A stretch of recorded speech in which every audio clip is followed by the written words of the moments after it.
Olá, irmãos, amados, que o amor e a paz de Jesus estejam com todos. Aqui estamos para mais um estudo bíblico do PEN, Programa de Evangelização e Mordomia da Igreja Evangélica Luterana do Brasil.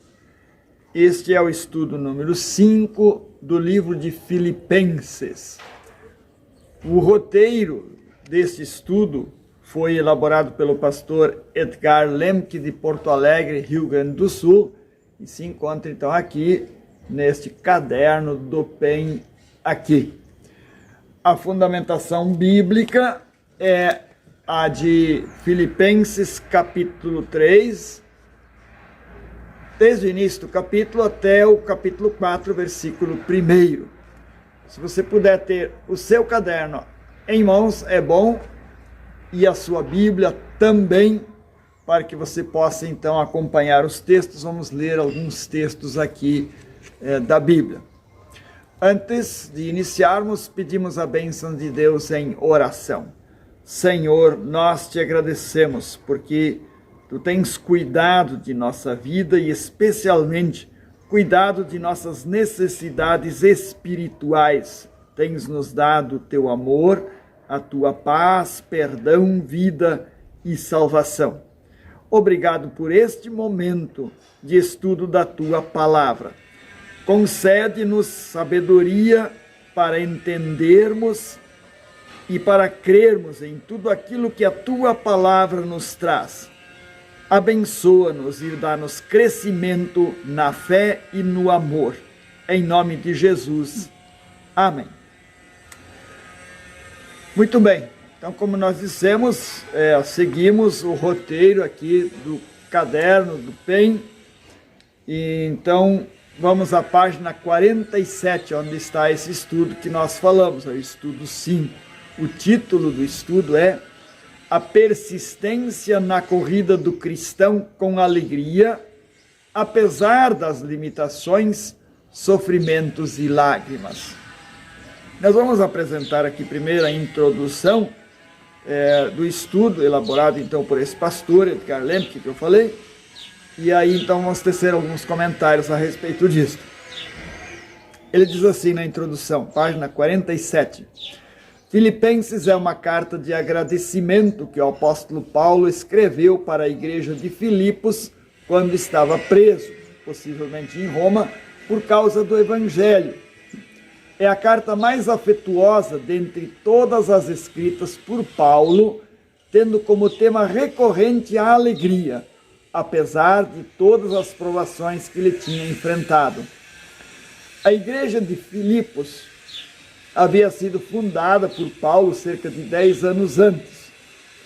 Ao saber da prisão do apóstolo, esses cristãos fizeram uma campanha de donativos, foram levados pessoalmente por Epafrodito, um irmão na fé.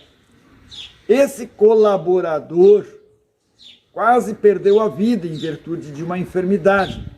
Paulo ficou muito feliz que Epafrodito recuperou-se e, aproveitando o seu retorno, enviou essa carta de agradecimento a esses irmãos. O termo alegria é a nota predominante, aparecendo 17 vezes nessa epístola. Como o nosso texto base é Filipenses 3, 1 até 4, 1, vai uma palavra de Lutero.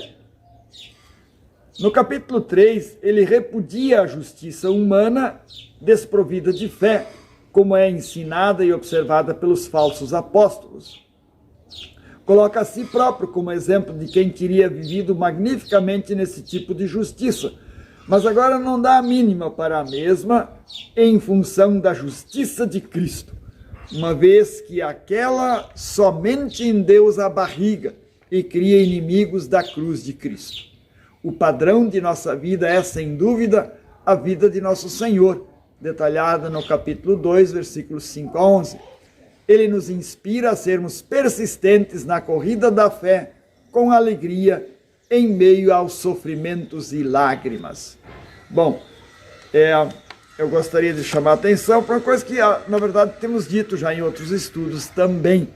O tema recorrente, diz aqui. Recorrente é uma coisa que que se repete, que é dito muitas vezes, ou é feito muitas vezes, ou acontece muitas vezes. Então, isso é. Então, o tema recorrente, o tema que se repete em toda a epístola, que inclusive ele fala 17 vezes, né? É a alegria. E aí, então, a alegria, apesar das condições em que Paulo vivia. Aqui onde ele cita Martinho Lutero, ele fala da justiça humana e da justiça de Cristo. O apóstolo Paulo contrapõe aqui a justiça humana, que é aquilo que ele fazia antes de conhecer a Cristo, antes de confiar em Cristo, e a justiça de Cristo. Então, qual é a que nos salva? Qual é a que nos torna filhos de Deus? Não é a justiça humana, é a justiça de Cristo. Então, isso ele coloca aqui, né? A ponto de ele, diz aqui, não dar a mínima para a minha justiça, para aquilo que eu possa estar merecendo por coisas boas que eu tenha feito, né?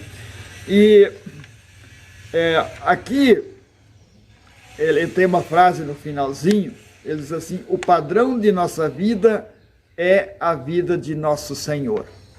Então o padrão quer dizer, onde nós nos espelhamos, onde nós olhamos, né? Assim eu quero viver, é como o Senhor viveu, né? E aí nós vemos então que ele viveu em amor, né? Que é a grande atitude de Jesus Cristo.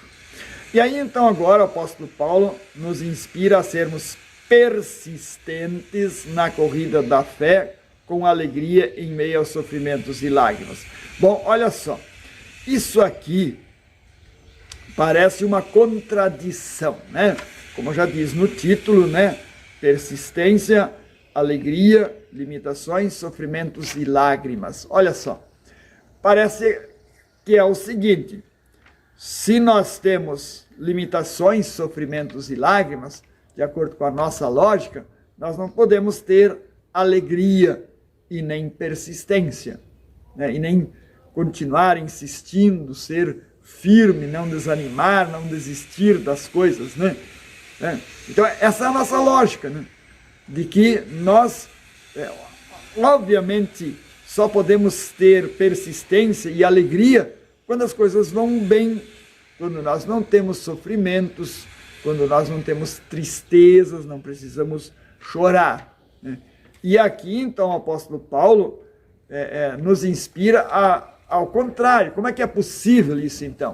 De nós termos essa alegria e essa persistência se nós temos sofrimentos, se nós temos dificuldades, se nós temos lágrimas, né? Como ele teve muitas, né? Inclusive, no momento, ele estava na cadeia, né?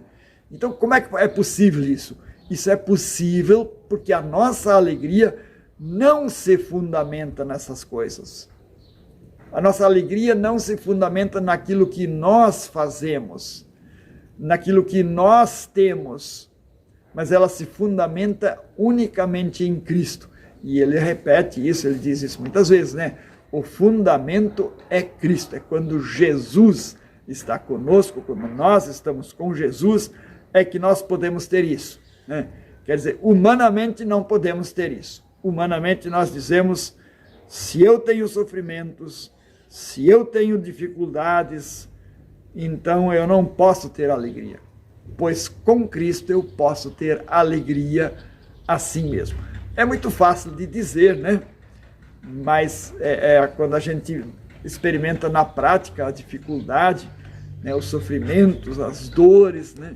Aí que a gente vê se isso de fato acontece, né? E aí que a gente vê como a gente, pela gente não consegue isso, como a gente precisa de Jesus Cristo para isso.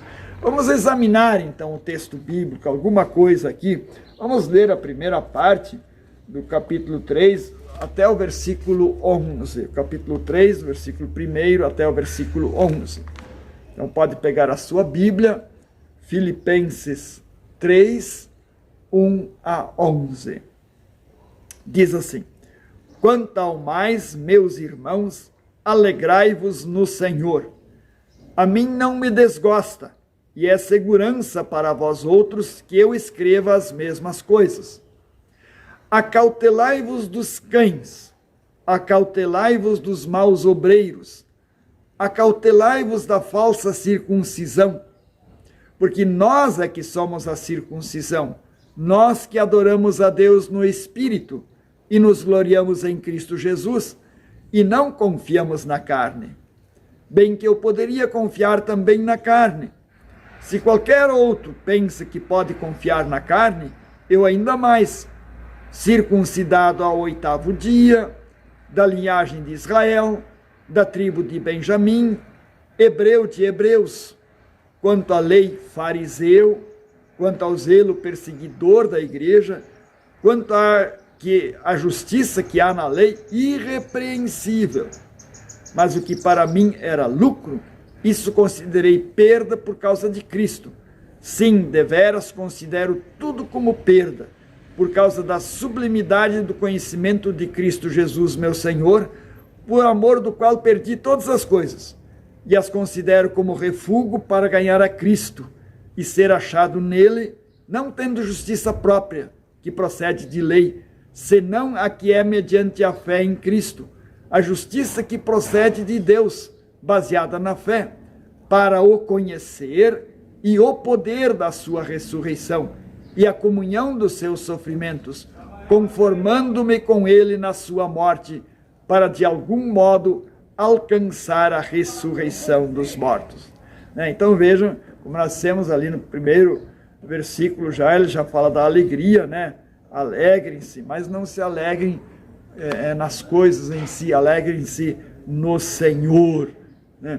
E aí ele faz uma advertência contra os, diz aqui, cães, maus obreiros, que ensinam a circuncisão, que é preciso ter a circuncisão e que se pode confiar na circuncisão. Quer dizer que aquele que é circuncidado, esse automaticamente então é filho de Deus. Circuncisão é um corte na carne, Então, ele diz assim, não vão atrás dele, tenham cuidado.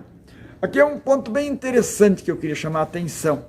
Filipos era uma congregação exemplar, tanto é que o apóstolo Paulo escreve a carta mais carinhosa e elogiosa de todas as cartas que ele escreveu, a mais elogiosa é a congregação de Filipos, mas tinha os seus problemas. Tinha falsos profetas, tinha pessoas que ensinavam coisas erradas, e ele chama a atenção disso. Isso nos leva também a pensar em nossa igreja, em nossas congregações, por mais que elas sejam exemplares, que vá tudo indo muito bem, nós sempre temos que estar atentos, porque vamos ter problemas e vamos ter dificuldades. E isso, por um lado, então nos deve levar a tomar cuidado, a lutar para superar as dificuldades, e por outro lado ele nos dá uma certa tranquilidade de não pensar que por termos esses problemas, que está tudo errado, que nada não está de acordo, Então temos que ter essa convicção. Então a palavra de Deus é pregada, a salvação em Jesus Cristo é ensinada, isso é o que mais conta. Aqui no caderno do PEN aqui, ele faz um comentário, agora no meio da página 48, desse caderno aqui, meio da página 48, versos 4 a 11, diz ali, ele faz um comentário. Paulo faz um resumo de sua vida ao ser modificado por Cristo de Saulo para Paulo. Ele chamava Saulo, e aí ele foi então a partir dali chamado de Paulo, a partir da sua conversão. O que antes lhe era muito precioso, agora ele considerava como lixo. Depois de descrever esta mudança, ele coloca seu objetivo de vida. O que eu quero é conhecer Cristo e o poder da sua ressurreição, tomar parte nos seus sofrimentos e me tornar como ele na sua morte, para de algum modo alcançar a ressurreição dentre os mortos. Aqui cabe uma pergunta, não é ainda a pergunta que aparece aqui no caderno, mas eu gostaria de perguntar assim para você: que valor você dá às coisas boas que faz? Que valor elas têm para você? O que você acha que merece por todas as coisas boas que você já fez, que você está fazendo? é um pensamento nosso de automaticamente pensarmos assim, eu já fiz muitas coisas boas e, portanto, Deus vai me dar coisas boas também, né? E aí, então, o que a gente está fazendo com isso? A gente está colocando o mérito na gente mesmo, o merecimento disso, né? Eu mereço, né? E, aliás, muitas pessoas dizem isso diretamente, eu mereço uma vida melhor, eu mereço melhores coisas, né? Tem gente que faz coisa muito mais ruim e às vezes aparentemente tem melhores coisas do que eu. Então, veja, é a lógica humana que dá aí, né? Agora, uma outra pergunta é, por que você acha que Deus deveria perdoar você? Né? Nós todos somos pecadores, nós todos precisamos do perdão de Deus. Por que você acha que Deus deveria perdoar você? Por que você acha que você vai para o céu? Né? Se nós fizéssemos essa pergunta na rua, por aí, perguntando para as pessoas assim, por que você acha que vai para o céu? Ou se existe o céu, você acha que vai para lá? Por que você acha? Mas certamente iríamos encontrar isso, as pessoas dizendo assim, não, porque eu já fiz isso, já fiz aquilo, eu sou uma pessoa boa, sou uma pessoa honesta, sou uma pessoa trabalhadora. E eu acredito que até em nosso meio, se nós fizéssemos essa pergunta, nós iríamos ter respostas enganadas nessa direção também. As pessoas pensando assim, porque eu vou na igreja, porque eu faço a minha oferta, porque eu ajudo as pessoas e eu sou uma pessoa correta, eu sigo os mandamentos, né? E isso está tudo errado. Está tudo errado confiar nessas coisas, né? Tá? Então, não é aí. O apóstolo Paulo deixa isso muito claro aqui nesse texto mesmo que ele escreveu. Ele disse assim, quanto à lei, eu fazia tudo certinho. Fazia tudo certinho. Só que isso, para mim, é lixo. Isso eu jogo tudo fora. Quer dizer, o que ele está querendo dizer não é que a gente não deve fazer coisas boas, não é que a gente não deve fazer coisas certas, mas o que ele está dizendo assim, isso não me dá nenhum merecimento. O passado das coisas que eu fiz não me garante nada de perdão, de paz da parte de Deus, de salvação. Isso não me garante nada. Tudo aquilo que eu fiz no passado não me garante nada. Quer dizer, o apóstolo Paulo joga isso fora porque ele antes confiava nisso. Ele achava que por ele fazer as coisas certinho, bonitinho, ele era um filho de Deus e ele merecia as coisas de Deus. Ele disse assim, olha, esse pensamento, isso é lixo, isso não me serve para nada. Só Cristo, só confiando em Jesus é que eu posso ter isso, né? Aqui tem uma pergunta agora ao pé da página 48. Se lhe pedissem para dar um depoimento da transformação que Cristo fez em sua vida, qual seria o seu testemunho? Interessante, pense nessa pergunta um pouquinho, né? Olha, escuta você aí, que transformação Jesus fez na sua vida? O que mudou na sua vida quando você conheceu Jesus? Aqui me ocorre um pensamento assim, as pessoas que como eu nasceram e se criaram num berço cristão e foram educadas dentro dos princípios cristãos, que frequentaram a vida inteira a igreja e tudo mais, então às vezes a gente não sente tanto esse antes e depois, né? A gente não sente o antes e depois, mas talvez a gente deva pensar o seguinte, né? E será que nós não estamos ainda no antes, né? Confiando na nossa religiosidade, como Paulo, não é que ele não era religioso, ele era um homem muito religioso, muito fervoroso também, né?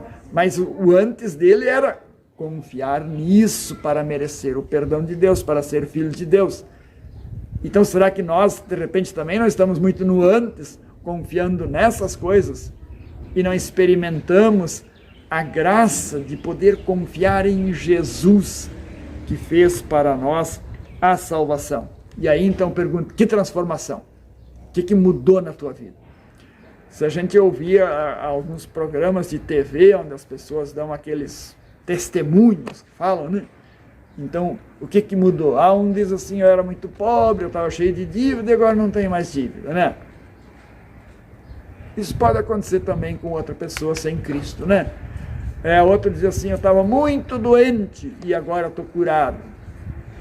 Pode ser um milagre de Deus, que Deus fez a cura? Pode.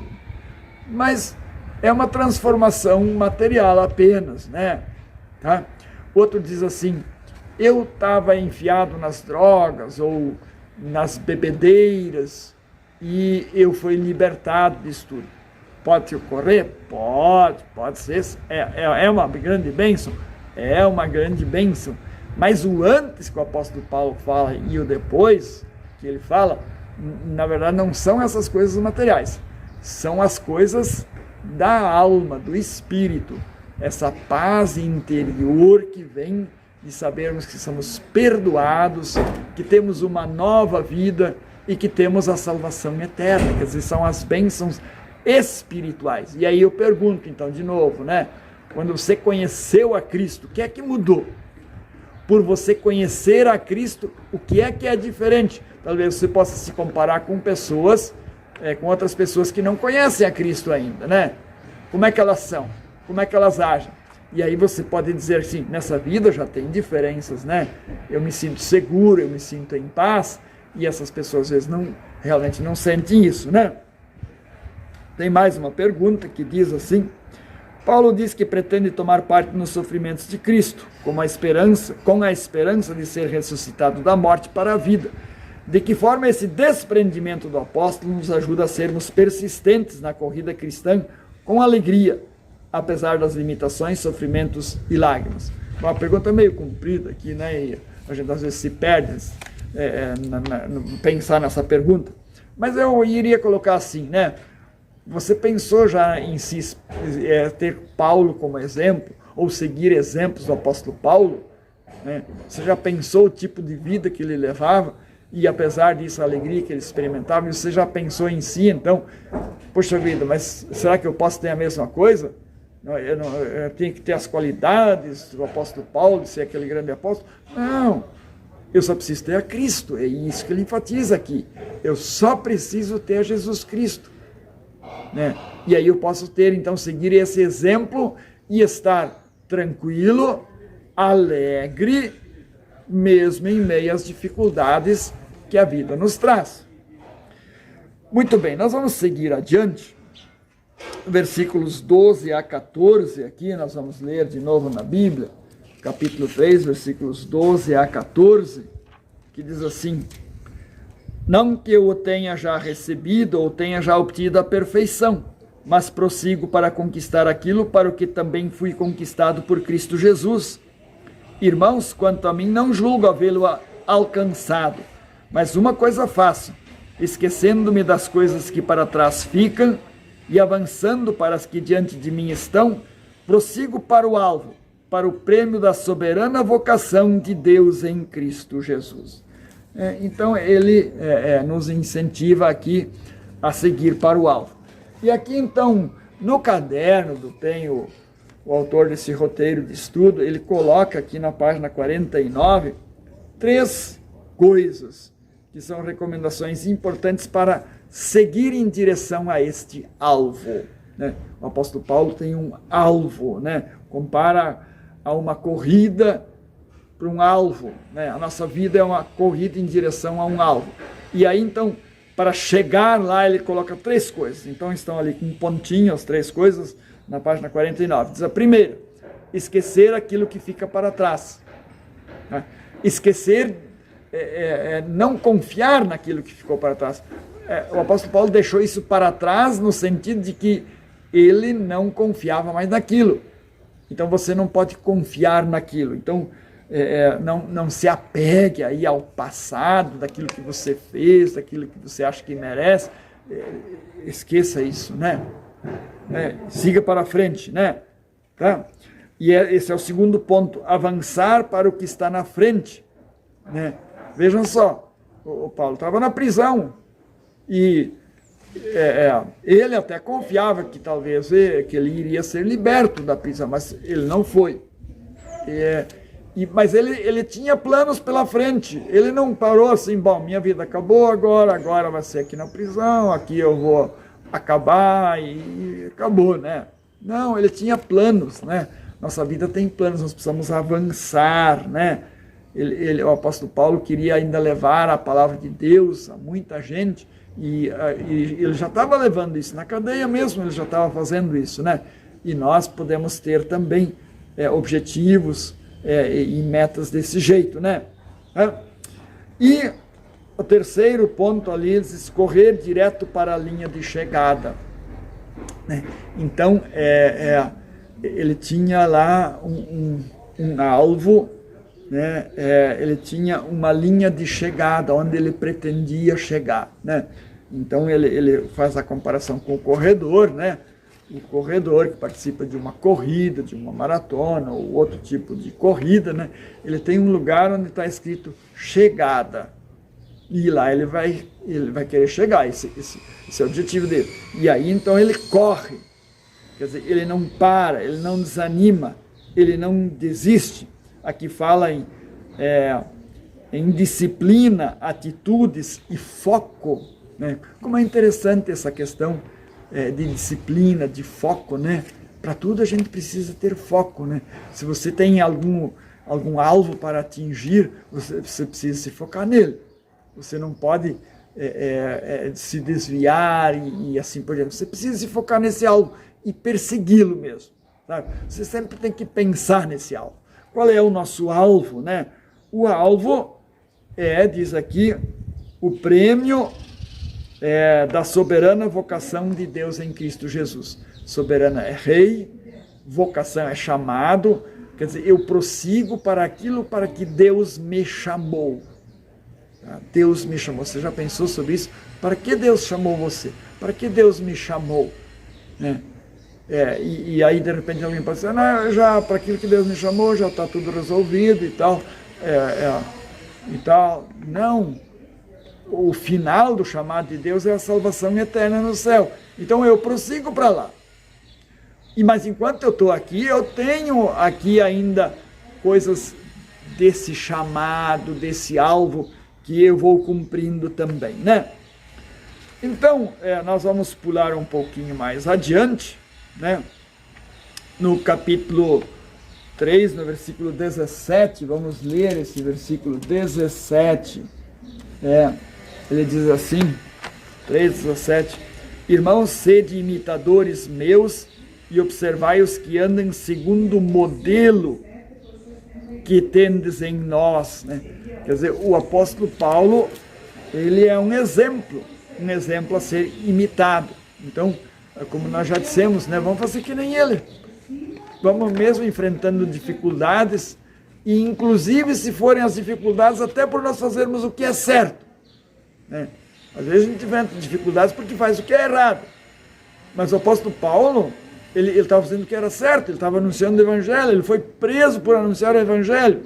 E assim às vezes nós também, fazendo a coisa certa, nós sofremos injustiça, mas ele seguiu em frente. Ele seguiu em frente, e esse exemplo nós temos que tomar também. Não vamos desanimar, né? Não vamos desanimar.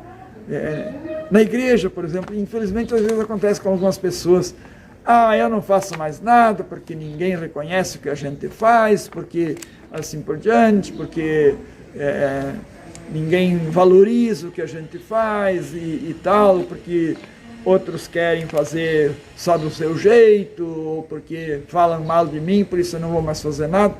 Não, o apóstolo Paulo teve tudo isso e ele continuou. Então, esse é um exemplo a seguirmos a respeito também da nossa vida cristã, né? Então, nós temos mais aqui no meio da página 50 ali, nós temos uma afirmação aqui, Lutero, em referência a Filipenses 3,18, elaborou essa premissa. O teólogo da glória afirma ser bom o que é mal, e mal o que é bom. O teólogo da cruz diz as coisas como elas são. Isso aqui, vejam só, a questão da teologia da prosperidade já era uma realidade no tempo de Lutero, tá? Né? Era chamada de teologia da glória, né? A teologia da prosperidade é uma parte, é uma forma dessa teologia da glória. Quer dizer, é você focar apenas nas bênçãos materiais, nas bênçãos aqui neste mundo, você buscar a glória neste mundo, né? E a Bíblia afirma a teologia da cruz. Jesus disse, tome a sua cruz e me siga. Você vai ter dificuldades e sofrimentos, mas você vai ter paz em seu coração, você vai ter alegria e você vai ter a salvação eterna. Muito bem, nós encerramos aqui, fomos um pouquinho mais rápido aqui nessa parte final. Temos aqui uma oração que vamos fazer, então, quem tiver o seu caderno pode acompanhar a oração na página 50. Então, oremos. Senhor, amado Pai Celeste, embora vivamos no domínio da morte e ela ainda tenha que ser derrotada, a nossa vida está garantida em Tuas mãos, pois Tu és o Deus que vivifica os mortos e chama à existência as coisas que não existem. Provaste isso na ressurreição de Teu amado Filho Jesus, que nos libertou da morte e do poder do diabo. Dá-nos rica medida do Teu Espírito Santo, para que Ele fortaleça a nossa fé e nos permita viver com a alegria da salvação, mesmo em meio aos sofrimentos e lágrimas e limitações. Guarda-nos sob Tua proteção para permanecermos deste modo firmes no Senhor. E especialmente nesta época de pandemia, nós pedimos a Tua bênção sobre todas as pessoas que de alguma forma são mais afetadas por esta pandemia. Concede a Tua bênção àqueles que estão doentes com essa doença, liberta o Senhor, dá-lhes paz em seu coração, e também os que estão doentes por outras enfermidades, acompanha, Senhor, e dá-lhes aquilo que necessitam. Nós também oramos, então, nesse tempo, pela igreja, pelas congregações, pela Tua palavra. Concede que estas provações todas que passamos não nos tirem a alegria de sermos Teus filhos, e também não prejudique o trabalho do Teu reino, que por termos deixado de ir à igreja, muitas vezes por um bom tempo, impedidos então pelas limitações que o mundo nos impõe, faz com que isso não traga prejuízo para a igreja, mas com que todos voltem a frequentar regularmente e até mais ainda do que antes, buscando sempre estar em Ti. Guarda-nos e protege-nos, guia-nos, em nome de Jesus. Amém. Concluímos esse estudo assim, agradecendo a sua participação e pedindo que você, então, também compartilhe esse estudo, este link nas suas redes sociais, aí no WhatsApp, compartilhe com seus grupos, com seus amigos, com outras pessoas. Pedimos que você também deixe um like aí e também você se torne seguidor de nossa página aí, de nosso canal. Então, faça isso também para que, dessa maneira, também contribua para que o Evangelho, a palavra de Deus, chegue a mais pessoas. Desejamos assim que o amor e a paz de Jesus acompanhem a todos. Até o próximo.